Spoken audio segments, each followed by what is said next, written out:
Story time again with SHINKICKOUCH. Ouch! I'm on this, you think you were a bad kid, check me out kick. I'm really having to come to grips with how terrible of a human being I was growing up. You know, I posited this theory mistakenly that I was a good kid. I was a good person growing up. Ergo, I'm a good person now.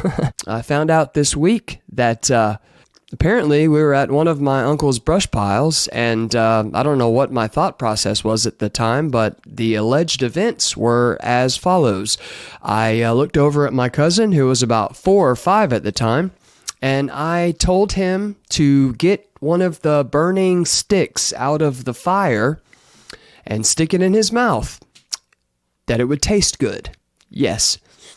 And much to my chagrin, he actually did it, you know, and I can't besmirch his character. He trusted his older cousin to not lead him down paths of unrighteousness, which I did, obviously. What ensued was not great.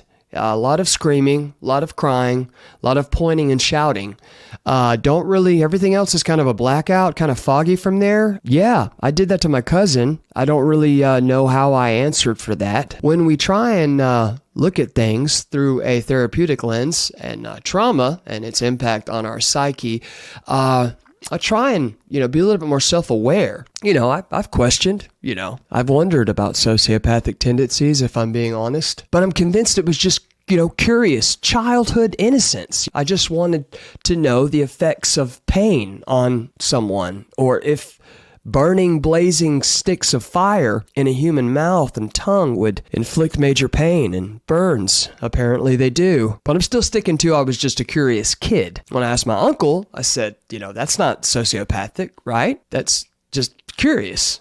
And he said, yeah, you're a curious sociopath. I don't know. I don't know what to think of myself right now. Or ever, really. So anyway, if you think that you're a bad person, or you've had a bad childhood, or you did some demented things, you're not alone at all. I think we got to stick together. The odds are against us.